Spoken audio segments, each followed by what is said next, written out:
Aujourd'hui, je vous propose un exercice d'échec pour vous entraîner. Ça se passe sur cette position. Le but est de trouver le coup qui permettra aux noirs de prendre l'avantage sur les blancs. Je vous laisse quelques instants pour réfléchir et je vous donnerai la solution juste après. N'hésitez pas à mettre sur pause. Donc à présent, si vous n'avez pas envie de réfléchir ou que vous n'avez pas trouvé, je vais vous donner la solution qui permet aux noirs de prendre l'avantage sur les blancs. Donc si on regarde un peu le matériel, on voit qu'il a une dame pour une tour et un fou chez nous. Sinon le reste, on a deux cavaliers, il a un cavalier, un fou et une tour, et nous on a aussi une tour. On n'a pas pour le moment d'avantage. On voit qu'il menace. Il menace un échec et mat, si on ne fait rien, ici. Enfin, il menace pas échec et mat. Mais il menace de nous attaquer. Et de prendre un pion. Donc ce qu'on va essayer de faire peut-être, on pourrait se dire on va attaquer la dame.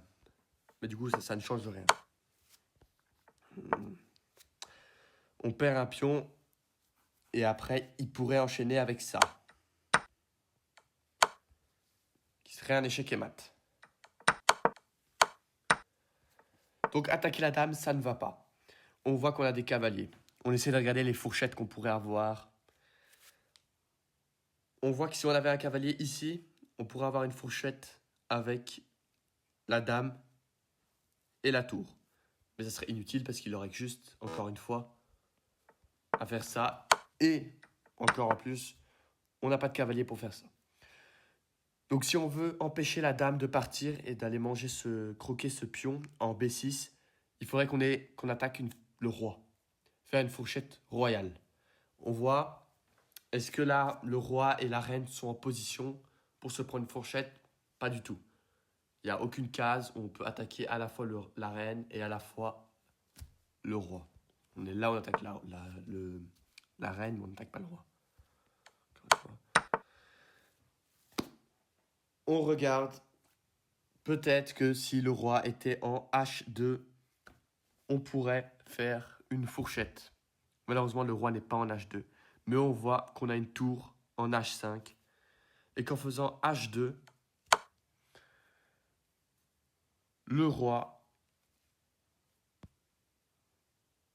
mange la tour et on peut faire une fourchette et récupérer la dame.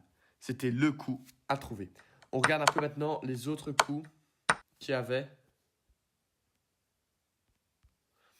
On voit que la barre est totalement noire. Donc on regarde, et d'ailleurs on voit aussi que c'était le meilleur coup de l'ordinateur. Sur ici, prise, on voit que on récupère la dame, encore une fois. Et que les noirs sont totalement gagnants. Donc là, ici, le coup à trouver, c'était ça. Il fallait remarquer, il fallait voir qu'il y avait une fourchette à faire en G4 et qu'il fallait déplacer le roi via la tour en attaquant ici. Abonnez-vous.